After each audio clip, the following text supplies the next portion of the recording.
Pronto? Pronto, Eccola, eccoci. eccola. Come va? Bene, te? Molto bene. Dove sei? Sei in Bordeaux, no? You're in Bordeaux. We are on the rooftop of the Grand Hotel. Oh, cool. It's amazing. So this is your 20th anniversary, the 2019 vintage. Yeah, it's the That's, time 20. goes quickly. Purtroppo. Oi, oi, oi, oi. 20 anni. It's amazing, and it's a combination of it's 20 years, and it's the first year in Aurora, the first harvest in Aurora. So it's really Yeah, no new winery. The new winery, a hotel converted to a winery. the new hotel, the new winery in the room, kind of. Yeah, it was cool. The new winery in the bedroom. I remember. But what do you think, like after all this time, 20 years, like what have you learned and how do you think your top wines like Colore and Testamatta are different? I think the most important, I mean, you know how I started. I started in a very, let's say, instinctive, but also very aggressive way, in the sense that I started with the, somehow, I don't know how I did it because I'm totally crazy, but I started with in a very aggressive way with the pricing of the wines, no? Mm-hmm. And by the time I'm really learning, that it's actually, you cannot force the market, no, but it's the market that must really make it, make the wine. I think this is the biggest lesson you need to we learned somehow, no, and it's amazing because now with this, we have been focusing really very much in this 20 years for creating these two dreams of Testamatta and Colore, and now with the combination of the American distribution really working in a fantastic way, and the world distribution working in a fantastic way, it's really happening somehow, no? So it's really, really cool. And so Colore really changed over the years too, because now it's Sangiovese and really shows this beautiful purity and intensity. That's been a big change too. Yeah, also last year we still had some Colorino, and Canaiolo doesn't make such a big, let's say, it gives, but it doesn't make so much difference like the Colorino. But last year, somehow, it was really working well in the wine, the Colorino. And it was like, just 5% is like if you have some beautiful eyes and you put this little black thing, it was really, working in this way. This year, I mean, the wines are so elegant, and it's all so this thing here was not really needed, didn't need it was already pure, it was already perfect, so we didn't need anything. So Colore 19 is 100% Sangiovese.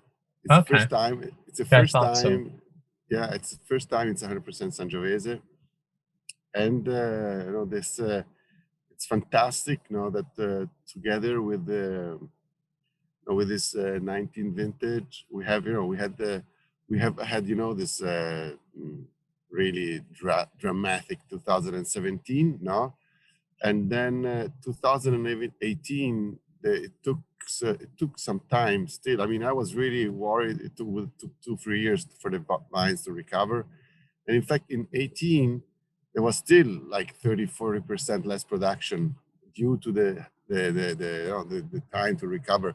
And this in the 18 produced some really more powerful wine, or more. The wines were really incredible. The 18 were really powerful like hell. It's like really fantastic. I agree. Also, But now with the 19, we finally found like this, like on the silver plate, I have this, the elegancy now. We have been searching for elegancy now for 10 years now, and you have it really there. You had like 30-40% general production and more production.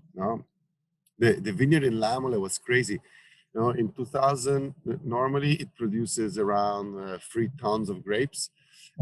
In 2018, it produced 2 tons. Wow. And in 2019, it produced 4 tons. Wow. So double than 2018 of fruits. And the plants were generous and beautiful, and a lot of I like to say water in your fruits. The fruits were generous and elegant and beautiful. So it's really, I mean, after I had this, when I started, I was really convinced that the more the better. So when we started in 2000, we were really doing green harvest and very strong green harvest, doing a beautiful work in the vineyard, but still cleaning and doing the green harvest, and then bleeding in the cellar 10-15%. The new oak, cultivated these, and doing like really, the rockets, kind of really rocket wine, And then when I was in with 2019, which was a really weak vintage, because it had really big fruits.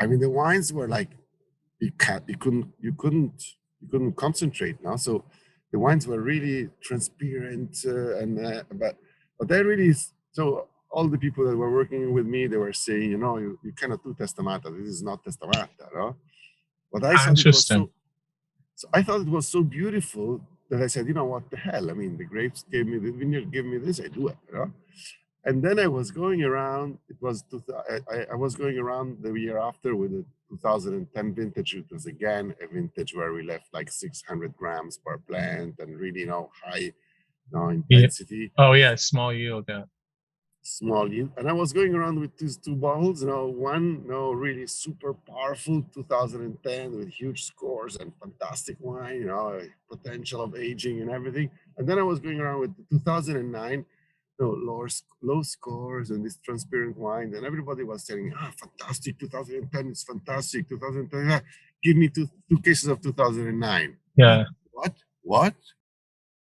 Even if you have a higher yield in 19, it was a better growing season too. So the grapes were slightly riper than 18. For us, it was like a perfect harvest, because we had a lot of rain. The 19s that I've had, and I probably tasted from Chianti Classico, I don't know, like 400 or something. The 19s have a very, they remind me of 15. They have really nice ripe fruits, and they have good structure, and I really like them. No, I mean, they had a lot of rain in the early spring, and yeah, exactly. And you had the reserves during the summer, for the grapes, and then you had the heat, so you didn't have the modes, not so much. I mean, you didn't have. It just arrived. We arrived to the harvest without even realizing. It was no. I mean, 2018 was tough. For example, we had a lot of rain at the end. People were starting taking away leaves and stuff like that. But the 19 was like just like in the cellar like that. And I think it's interesting that the idea that if you have lower yields, that you make better wines.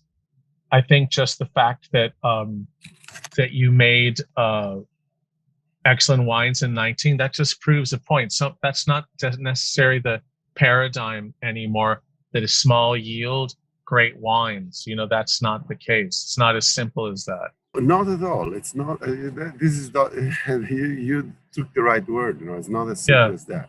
It's just. And we have some parts I mean, we had some plants in 19 that delivered 7-8 kilos of fruits. Wow, that's a And lot. it's a lot. It's like shocking. And I Yeah, didn't do green harvest, and we pick them, and we make a few barrels of those plants, and then those barrel has this acidity that you just pour a bit in and just go. yeah, It's really So you need those things there.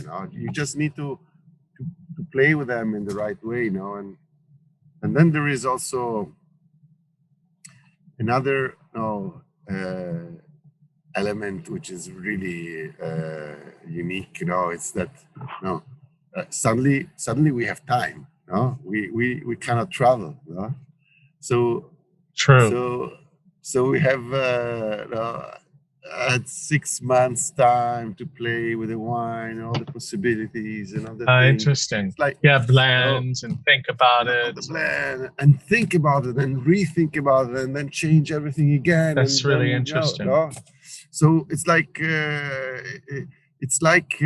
when I think we reach a point, like if you are the athletes today that are so high up at the level because you have so much perfection and so much training, and so the level becomes really high because when you have all this fantastic time for yourself to play. And I even started painting again. Yeah, I saw that. I was just going to mention it. You're a painter, you're an artist, so it must be really great to like you're not running around just trying to travel and sell wine as well as make wine. You're just there thinking about the wine, tasting. I haven't been painting for 20 years because I didn't have time. Yeah. I was just doing my labels, just when I really needed, I did it, because otherwise I just didn't have time. Yeah. And I was just, telling to myself, at a certain point, I would like really to start working again. And then now suddenly you're just playing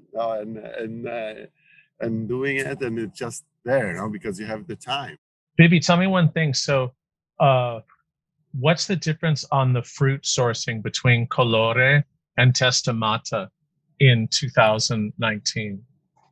Well, the Colore, we have our 3 oldest vineyards, and they're 3 dedicated plots that are really, really old. So you're talking about one is 60 years old, one is 90 years old, and one is 80 years old. So it's really 3 really old, and they always, as the old vines give always the most incredible, precious fruits. And obviously the old vines much lower yield as well. Not necessarily. No? Okay. No, not necessarily. It's they're often alberelli. Yeah, exactly. It's alberelli, and they head prunes. And they can be very generous. So it's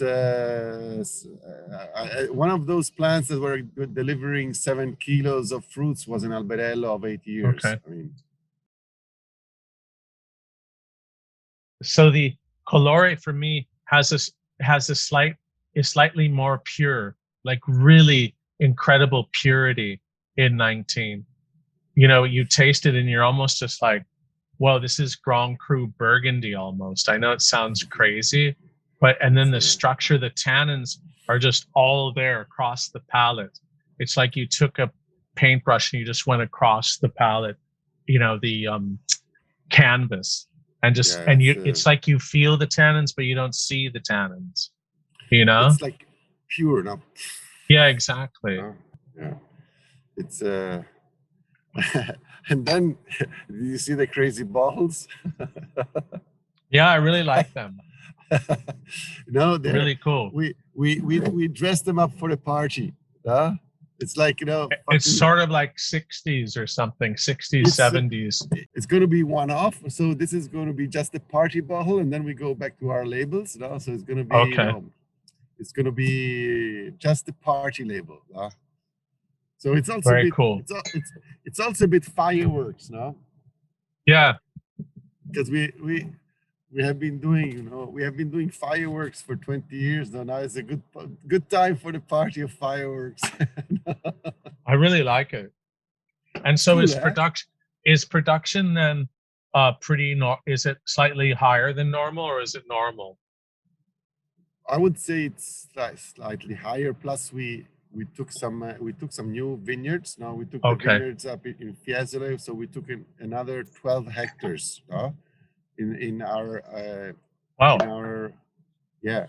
So actually, we took the vineyards in Fiesole, and we took the vineyards in there is this other hilltop over Bagnaripoli, which is called San Donato, and it's an amazing place. We took there five hectares, so we have an extra 17 hectares, and also there in San Donato, it's really high up, 420 meters, and when it's like the guy called me, in 2019, 2018. The guy called me at the end of the harvest. He calls me and he says, I got your name from somebody, I need to sell some grapes, I had a problem. Antinori dropped me last minute. I don't know what to do with my grapes. And they said, wow, okay, well, how much grapes do you have? 300 quintali. I said, what Oh the my fuck are you God, talking that's about? huge. What the fuck are you talking about? Is is his vineyard near No, Rufina, or is it Chianti it's Fiorentini? Chianti Colli Fiorentini, so it's Yeah. above Bagnaripoli. Yeah, sure. So then I tell the guys, well, listen, come on, we are off the harvest. I mean, it's what are you talking about? But like, what are these vineyards? We have 5 hectares. 1 hectare my grandfather planted 70 years ago. I said, Wow. What the fuck? What the fuck are you talking about? So we went. So I was ready to send him to hell. Yeah. When he told me he had this vineyard here, wow. No, he took the fruits from Lamole. He was an employee there at Lamole, so he took the fruits on Lamole di Lamole, and he made this vineyard in the 1950s. So I kind of okay, well, let's go and see this vineyard. So the Francesco in the cellar nearly killed me, because everything was done, and I arrived with 300 quintali. But beautiful fruit, though. The perfumes were so incredible. It's like also because they were a bit over mature. I don't know what it is, because we were a bit late off. But the perfume was so incredible. It was like a dream. So we added this plot till. So now actually 2019 vintage. Last year we were at 60,000 bottles of Testamatta. This year we brought it up at around 100,000 bottles. Okay. So Testamatta got the new parcels from Baniro.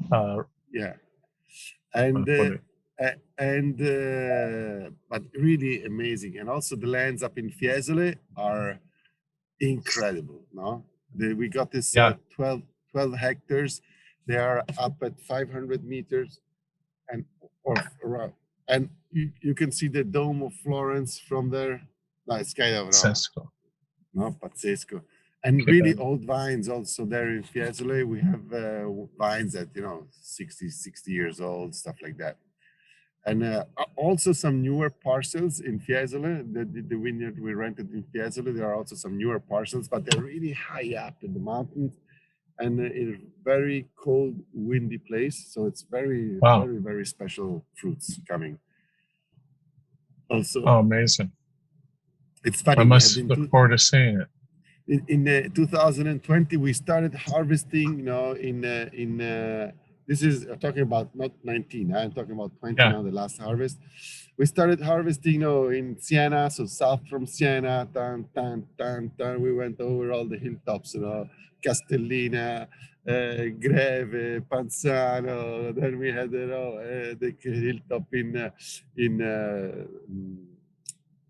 the new parcels, San Donato, hilltop, and then Vincigliata, and then the last one was Fiesole, the most north, and it was the grapes of the year. Wow! It's It's really, when they came on the sorting table, it was like, wow, incredible. Huh? And was it all Sangiovese? There is Sangiovese, there is some incredible old vines of Caiolo.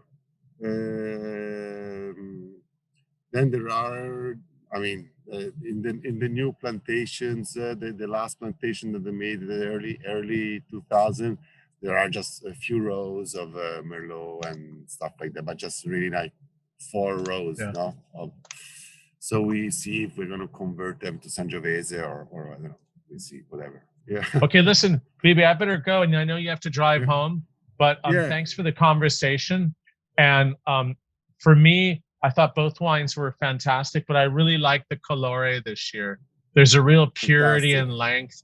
Yeah, I really think that, finally, it's really at the level you expect. And, 2 beautiful wines. So well done.